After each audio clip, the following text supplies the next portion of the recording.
Rétorsion approuvée en Conseil des ministres hier et dans la nuit, Nina Droff, 2 navires anglais ont été verbalisés dans la baie de Seine. Oui, le premier bateau a été verbalisé pour entrave au contrôle et le second parce qu'il ne figurait pas sur la liste des navires licenciés alors qu'il pêchait en baie de Seine. Des verbalisations qui confirment que la France a décidé de sévir face au Royaume-Uni. Les sanctions contre Londres ne devraient pas s'arrêter là. La ministre de la Mer, Annick Girardin, a annoncé de nouvelles mesures de rétorsion si le Royaume-Uni ne délivre pas les 200 licences de pêche réclamées par Paris pour pêcher dans les eaux britanniques et notamment au large des îles de Jersey et de Guernesey. Dès mardi prochain, les produits de la mer venant du Royaume-Uni ne pourront plus être débarqués dans les ports français. Les contrôles douaniers et sanitaires vont être renforcés sur tous les navires britanniques, mais aussi sur les camions en provenance et à destination du Royaume-Uni, surtout au niveau de Calais. Des sanctions disproportionnées selon Londres, qui promet d'y répondre de façon calibrée, mais des mesures qui sont bien accueillies du côté des pêcheurs français. Les précisions de Nina Droff. Merci Nina. Voilà, interdiction de débarquer dans les ports français, un renforcement des contrôles mardi prochain. Le gouvernement affiche son soutien aux pêcheurs français et dans les ports du Nord, c'est accueilli positivement. Jean-Luc Hall est le directeur du Comité national de pêche. Pour nos professionnels, c'est quelque part une satisfaction, puisque pour certains d'entre eux, c'est depuis 9 mois qu'ils s'attendent l'autorisation d'aller pêcher dans les eaux britanniques. Et nos pêcheurs ont besoin de résultats maintenant, parce que les comptes, pour certains, sont dans le rouge. Et si on n'obtient pas ces autorisations, on a des entreprises qui sont près d'un dépôt de bilan. Ça ne pouvait plus durer. Il fallait adopter une position de fermeté. Voilà, Jean-Luc Hall, directeur du Comité national de pêche. Réaction de Londres ce matin. Le gouvernement britannique appelle au calme. Contre-réaction du Premier ministre Jean Castex qui déclare que Paris est ouvert à la discussion si et seulement si la Grande-Bretagne respecte ses engagements. Nous allons en parler avec la ministre de la Mer justement. Bonjour Annick Girardin. Bonjour. Alors ça y est, la France fait preuve de fermeté. Alors écoutez, il faut quand même rappeler qu'au soir de l'acceptation de cet accord concernant notamment la pêche, le président de la République s'est adressé effectivement aux pêcheurs et rappelé que dans la mise en application de cet accord, nous serons à leur côté pour défendre leurs intérêts, donc les licences, mais aussi les mesures techniques, mais aussi les quotas, et à leur côté pour les accompagner avec un plan d'accompagnement de 100 millions d'euros.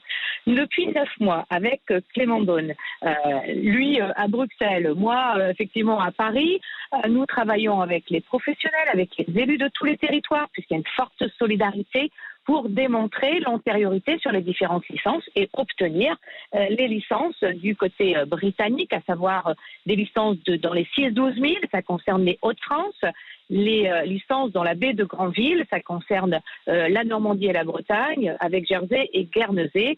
Nous attendons encore, le compte n'y est pas. Nous avons dit plusieurs fois, le porte-parole du gouvernement, Gabriel Attal, l'a dit lui-même à plusieurs reprises, il y a une date limite, il y a urgence pour 2 raisons, et le professionnel qui vient de s'exprimer l'a dit.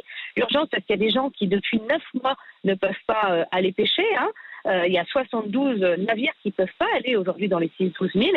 Et puis urgence parce que du côté de Jersey, il y a 50 navires qui ne pourront plus aller dans la baie de Granville à partir du 2 novembre, date qui a été fixée par Jersey et que nous mettons nous aussi en œuvre en termes d'action en cas de non-présence des licences d'ici la fin de la semaine.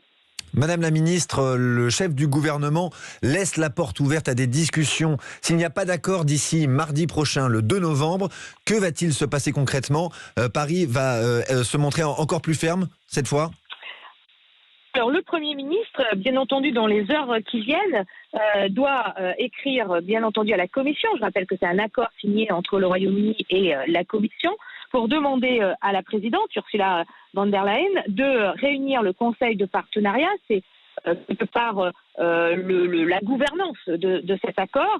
C'est ce Conseil qu'on réunit pour se dire si les choses vont pas.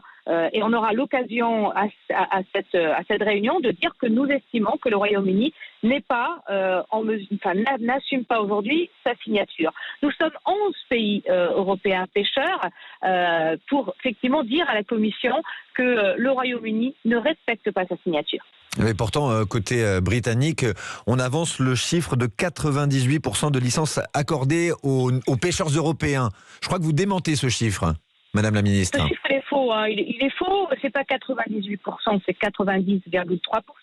C'est 1913 licences données par les Britanniques aux Européens sur 2127 demandes effectuées par les Européens. Et bizarrement, ce qui nous conduit à 100%, ce qui manque, eh bien, ce sont essentiellement que des Français. Et donc, il y a une mauvaise volonté là à travailler sur les dossiers français, parce que c'est vrai que la France a des droits historiques dans les Hauts-de-Jersey, dans les Hauts-de-Guernesey, dans les 6-12 000 du Royaume-Uni. C'est dans l'accord, c'est repris dans l'accord. Il fallait démontrer par toute preuve possible que nous pêchions de manière antérieure dans ces zones. C'est ce que nous avons fait. Mais régulièrement, le Royaume-Uni demande des critères supplémentaires. Aujourd'hui, nous disons stop et nous réclamons le droit. Affaire à suivre. Merci, Madame la Ministre Annick Girardin.